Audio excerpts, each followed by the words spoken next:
decíamos que, en general, ¿cómo habíamos dicho que íbamos a dimensionar los estribos en una viga? Bueno, a ver, primer tema. Cuando nosotros empezamos a ver el dimensionamiento de estructuras, perdón, de elementos de una estructura independiente de hormigón armado, yo les dije que nosotros estábamos, en función del poco tiempo que teníamos, estábamos siempre resolviendo estos elementos de la manera más sencilla posible, sin entrar en grados de complejidad que podían hacer, estos grados de complejidad existen porque valen la pena, porque podían hacer que la estructura fuera un poco más barata. O sea que nosotros, poniéndole un poquito más de esfuerzo intelectual al cálculo, podíamos lograr una sección de hormigón y una cantidad de armadura menor a la que podríamos calcular haciendo una determinación, digamos, más rápida, que es la que estamos viendo nosotros. Habíamos dicho que para no perder tiempo, íbamos siempre a buscar la solución más rápida, segura, porque no se va a romper la estructura, pero al ser más rápida, por ahí insumía un poco más de hormigón y un poco más de armadura que si la hiciéramos con un poquito más de cálculo. Entonces, por ejemplo, yo les había comentado que en general las losas, ustedes lo saben, al apoyarse en una viga, supongamos que acá tenemos una losa que viene de la izquierda y continúa para la derecha, pero quiero poner el foco acá en el tema del apoyo. Nosotros habíamos dicho que esta losa, que por ejemplo se apoya en esta viga, a ver si se ve un poquito mejor, sí. Se apoya en esta viga, tenemos la losa o dos losas apoyándose en la viga. Habíamos dicho que una manera de calcular la viga era considerándola como ya la acabo de dibujar, con esta sección, o sea, con este valor de B y este valor de D, pero que en realidad, si la viga esta era de hormigón armado y esta losa era una losa también de hormigón armado, cuando se produce la construcción, cuando uno la elabora, cuando uno hace el encofrado, el molde, igual que el hormigón en estado fresco, y bueno, ustedes saben, al cabo de un tiempo eso fragua y recién ahí se puede poner la pieza en servicio. Digo, en este proceso, en donde acá hay armadura, se produce un monolitismo, una unión entre la losa y la viga, que nos permite, si nosotros lo sabemos hacer, suponer que en realidad parte de la losa en esta zona va a colaborar con la viga para que la viga pueda funcionar teniendo una altura menor a la que yo le estoy dando acá. O sea, yo acá estoy considerando que la losa trabaja por su lado y que la viga trabaja por el suyo. Y de esa manera entonces, bueno, hago las cuentas y me da un valor de sección de viga, tanto de ancho como de altura. Ahora, si yo me imagino que esto va a trabajar de manera conjunta, podría pensar que la viga, que en realidad la viga podría recibir la colaboración de la losa, no en todo el tramo de la losa, sino en un espacio cercano a la viga, con lo cual nacía la sección que yo les había dicho, la sección que la llamábamos viga, la sección placa, que en este caso tenía esta forma, la forma de la letra T, una viga T, en donde, bueno, esta parte era la viga, digamos, propiamente dicha, y esta era la parte de la losa que colaboraba con ella, pero todo funcionaba como una unidad. Entonces, si yo consideraba así las cosas, respecto de esta viga que estoy considerando al comienzo, el valor de la altura podía reducirse con el consecuente ahorro de hormigón en el caso de la viga, porque la losa yo ya sé que la tengo que hacer. Acá lo que pasaba era que la losa podía colaborar con la viga y con eso contribuir a que la viga fuera un poquito menos alta y me ahorraba el material. Bueno, eso obviamente, trabajar con vigas, con secciones placas, lleva un poco más de trabajo intelectual, un poco más de formuleo, y yo les había dicho que si teníamos tiempo, lo íbamos a ver. Entonces yo les digo ahora, si quieren, después de ver columnas y bases que todavía no hemos visto nada, si ustedes lo desean, podríamos hablar un poquito de la viga placa. Pero digo, este tema nos quedó pendiente porque en definitiva, si nosotros dimensionamos el sistema como lo tenemos acá, tampoco está mal. El único pecado, digamos, es que vamos a gastar un poquito más de hormigón. Pero no está mal considerar que en general las vigas de hormigón armado tienen una sección rectangular, no la sección placa. Que de paso habíamos dicho que cuando esto se producía en un rincón, la sección tenía esta forma, ¿no? O sea, la colaboración de un solo lado porque del otro lado no hay nada. Este es el otro, la otra sección típica de la viga placa. Pero bueno, este es un ejemplo de cosas que nos quedaron en el tintero y que todavía no hemos podido ver. ¿Cuál es la otra cuestión? Cuando nosotros dimensionamos las vigas, independientemente de que sea viga placa o viga rectangular, nosotros dijimos que la armadura que vamos a utilizar para absorber las tensiones de corte, la armadura, o sea, el elemento era el estribo. Que lo colgábamos de la armadura principal, si teníamos la armadura abajo, y de dos perchas, o, en el caso contrario, si la sección llevaba la armadura estructural en la parte de arriba, bueno, de ahí colgábamos el estribo, y para sostenerlo de abajo le poníamos dos perchas. Pero decíamos, lo dijimos todo el tiempo, que los estribos los dimensionábamos para tomar el esfuerzo de corte. Para tomar en realidad las tensiones de corte que provocaba el esfuerzo de corte. Bien, la realidad es que las normas prevén que si uno quiere ahorrar, en lugar de tomar todo el corte con estribos, puede también, ¿se acuerdan cuando nosotros decíamos que en la viga, a ver, nosotros en una viga teníamos la armadura calculada y después teníamos que colocar armadura acá? Entonces, en lugar de cortar la armadura y colocar otra armadura acá arriba, lo que decíamos era que doblábamos la varilla aproximadamente a 45 grados y se la prestábamos en esta zona de la viga en la parte de arriba. Y entonces nosotros decíamos que de esta manera, digamos, aparecía lo que nosotros denominábamos la varilla doblada o caballete. ¿Se acuerdan? ¿Recuerdan eso? A ver. Sí, profe. ¿Qué pasa? Lo que dicen las normas es que nosotros, este viaje que hace la varilla, desde la posición abajo hasta la posición arriba, esta parte que va en diagonal, que la única finalidad que tendría para nosotros hasta ahora es permitir que esta varilla que estaba abajo pase a estar arriba, nada más. Bueno, las normas nos dicen, bueno, esa diagonal, si querés podés aprovecharla también para absorber esfuerzos de corte. Con lo cual entonces nos estarían diciendo que en una viga, si nosotros queremos, podemos absorber las tensiones provocadas por el esfuerzo de corte con estribos y con la diagonal de los caballetes.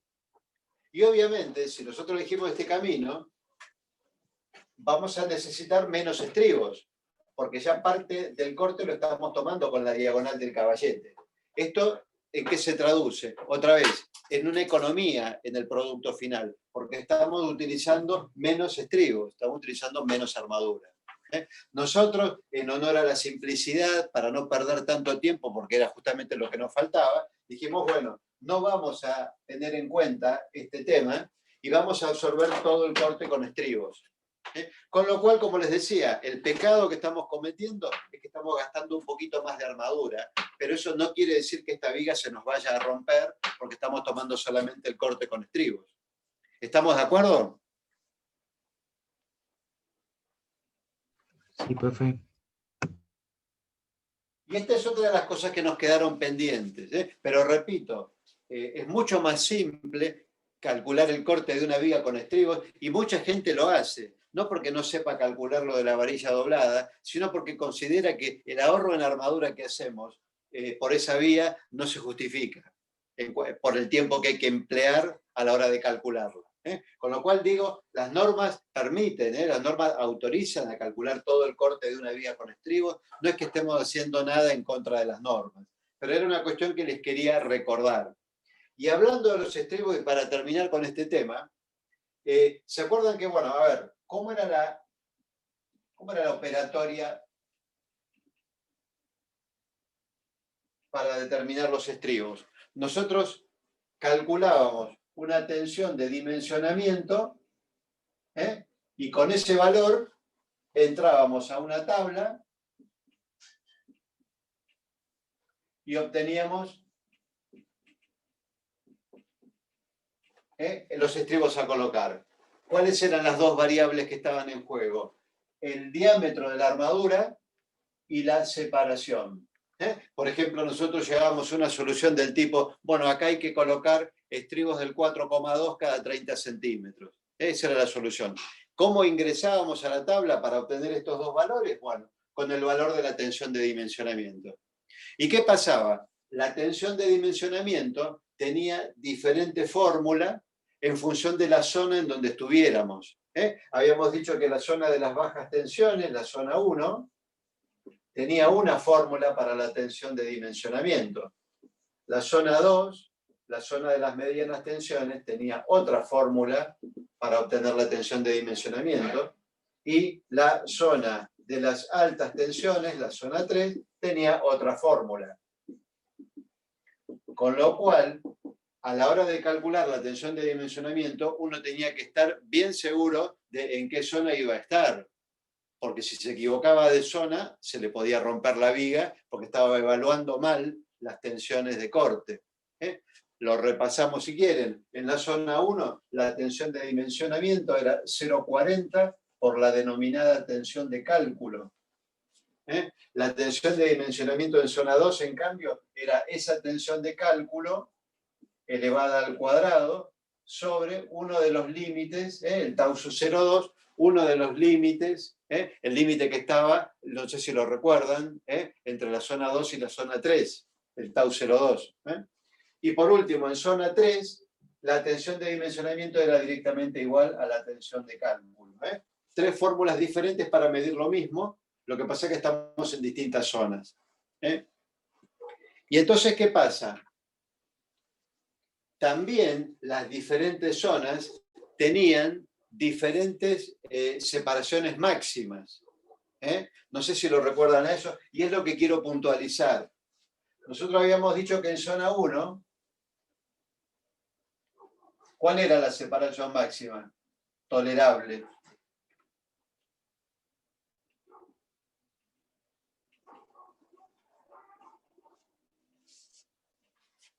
¿Alguno se acuerda? 30 centímetros era, profe. O si no, calcularla. A ver, Cativa, ¿cómo es? ¿30 centímetros? Sí, o bueno, ahí como anotó 0,80 por D. O 0,80 por D. En donde D, ¿qué es? Es la altura de la sección, ¿no? Estamos hablando de una sección rectangular, la viga, que tiene un ancho B y una altura D. Entonces, decíamos que a la hora de ponerle un límite a la separación, ¿recuerdan por qué es este tema? Porque no podemos dejar muy solito al hormigón entre estribo y estribo y correr el riesgo de que cuando lleguen las tensiones de corte se nos rompa. Entonces, lo que tenemos que hacer es tener los estribos lo más cerca posible, tampoco tan cerca como para que cuando metamos el hormigón fresco la piedra partida se trabe entre los estribos. Tiene que haber una separación, digamos, un término medio entre lo que uno puede considerar muy cercano y lo que uno puede considerar muy lejano. Muy cercano para poder meter el hormigón con comodidad y muy lejano para evitar que se nos agriete el hormigón por falta de colaboración del acero con él.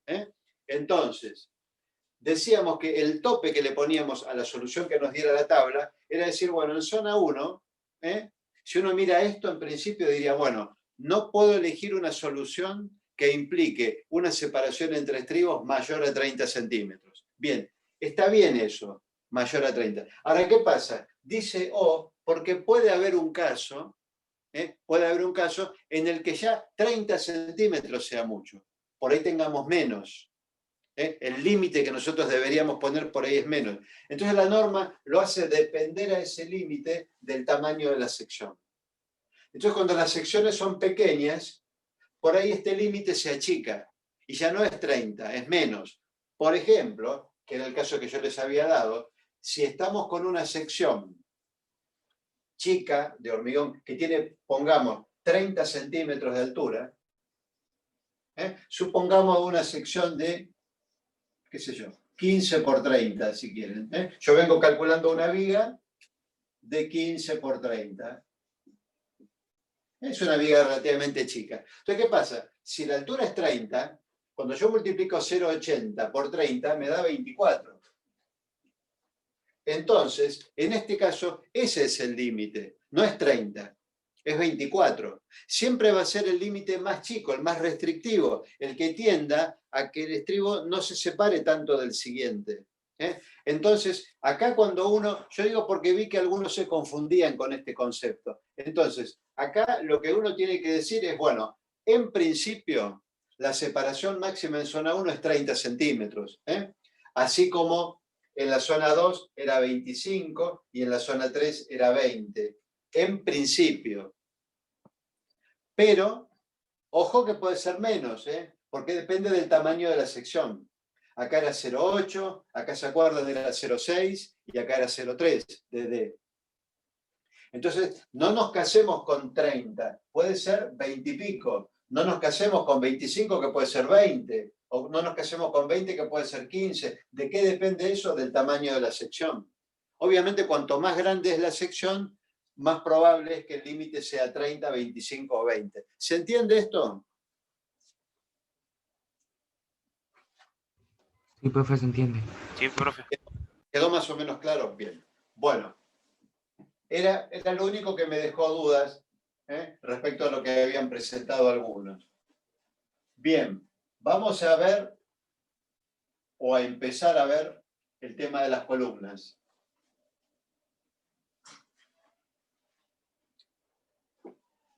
A ver.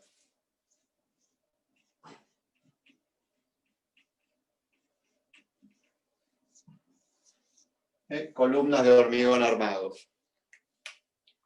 ¿Cómo es el tema con las columnas?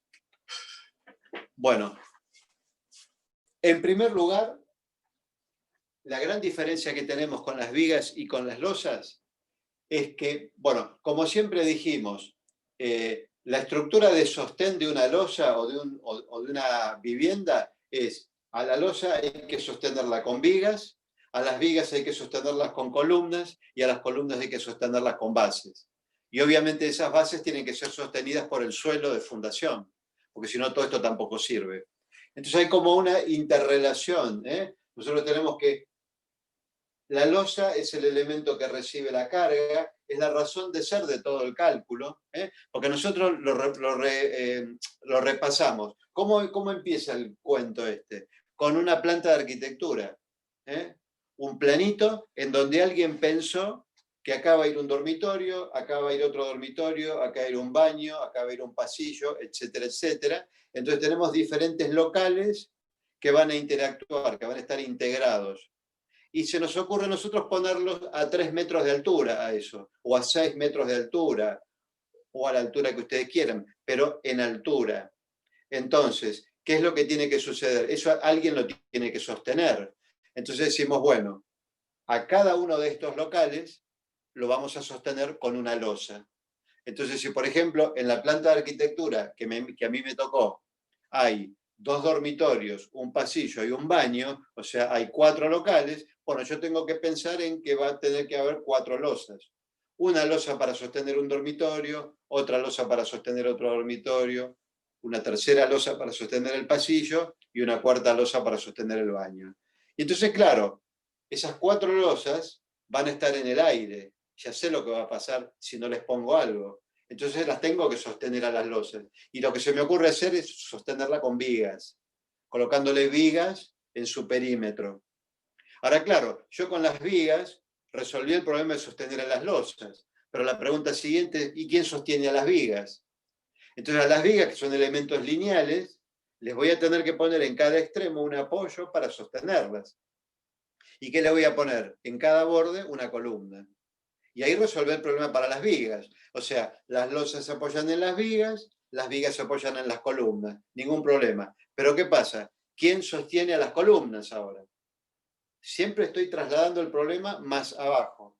¿Quién sostiene las columnas? Las bases. Entonces yo con las bases resolví el problema del sostén de la columna. ¿Qué es la base? Bueno, es un elemento que, a diferencia de las vigas, de las losas y de las columnas, porque la losa, ¿qué es? Es un elemento superficial, en donde de las 3 dimensiones, 2 dimensiones son mucho más grandes que la tercera, que es el espesor y que es menor. La viga es un elemento lineal, en donde hay un elemento que predomina, que es la longitud, y las otras 2 dimensiones son más pequeñas, que son la base y la altura de la sección. La columna también es un elemento lineal como la viga. Ahí lo que predomina es la longitud, y las otras 2 dimensiones son menores, como en la viga. ¿Y qué pasa? La base tiene una forma diferente. Tiene una forma en la que tanto la altura como el ancho como la base son de un orden parecido. O sea, es algo más cúbico, más volumétrico. Es más un masacote, es algo más como un dado. ¿Por qué? Porque lo que tiene que hacer la base es sostener a la columna, que ya viene con una carga grande, y lograr neutralizar esa carga para que después, porque ¿cuál es el problema que tiene la base? La base sostiene a la columna, pero volvemos a la pregunta de siempre, ¿y ahora quién sostiene a la base? Y bueno, resulta que a la base la va a sostener el suelo. Y el suelo no es un elemento que nosotros hayamos construido, como la losa, la viga y la columna. El suelo es un elemento que está ahí en diferentes capas, y bueno, después cuando hablemos de bases vamos a hablar un poquito más de los tipos de suelo, pero digo, tenemos que tratar de cargarlo con la menor intensidad posible al suelo, porque el suelo tiene poca resistencia, se puede hundir, y si el suelo se hunde con él la base, la columna, la viga, empieza a haber asentamientos diferenciales en el edificio y digamos, lo que puede seguir a eso es el colapso de la estructura, el derrumbe. Entonces tenemos que estar seguros de que la base sea capaz de tomar la carga de la columna sin romperse, pero además reducir las tensiones a un valor tal que una cosa tan poco resistente como el suelo sea capaz de sustentarla. Entonces, para terminar el cuentito, la columna descarga en la base y la base se apoya en el suelo, y digamos que si lo hicimos bien, el suelo va a poder reaccionar, y ahí se terminó la historia. Una historia que empezó con el ropero arriba del dormitorio, con la gente que está en el dormitorio, o la cama. Ahí arrancó la historia con esa carga, y toda esa carga fue viajando. Losa, viga, columna, base, suelo, y se terminó. Entonces, nosotros decíamos que todo lo que vimos hasta ahora era piezas que estaban en posición horizontal. O sea, la losa, la viga que sostenía la losa. Digamos que la losa se apoyaba en las vigas que estaban en el borde, y la viga se apoyaba en las columnas que estaban en sus bordes. Pero siempre la pieza estaba en posición horizontal y recibía pesos, cargas verticales, cargas que eran perpendiculares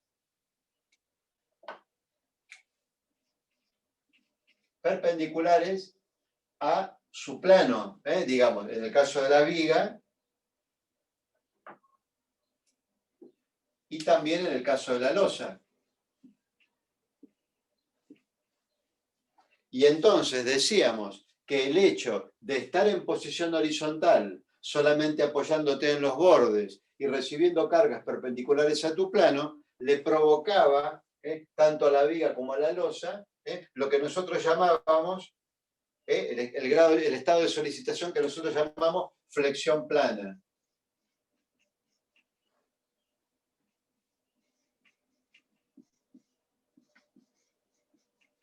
Ese es el baile, digamos, en el que tienen que moverse, en el que tienen que bailar la viga y la losa. Flexión plana. Y en la flexión plana, los esfuerzos característicos dominantes son el momento flexor y el esfuerzo de corte. Conceptos que nosotros ya los traemos del año pasado. Momento y corte. Entonces habíamos dicho que, bueno, que al momento lo tomábamos con un tipo de armadura y al corte con otro tipo de armadura, y bueno, ya más o menos hemos hablado bastante del tema. Bueno, ¿qué pasa? La columna, porque está en otra posición, recibe las cargas de otra manera, y entonces digamos que está en otro baile, está en otro contexto, está en otro estado de solicitación, que ya no es más flexión plana. Entonces vamos a ver rápidamente cómo es eso. Profe, le queda menos de un minuto. Dale, bárbaro. Está bien que me avisen, así después no me quedo hablando solo y cuando me acuerdo nos tenemos que volver a enganchar. Decía entonces, ¿cuál es el estado en el que se va a encontrar una columna? Como dijimos, para empezar, esta pieza, que es parecida a una viga, lo dije hoy hace un ratito, o sea, es un elemento lineal, es un elemento en donde la dirección más grande es la longitud, y después tiene dos direcciones chiquitas como la viga, chiquitas digo en comparación con la longitud, pero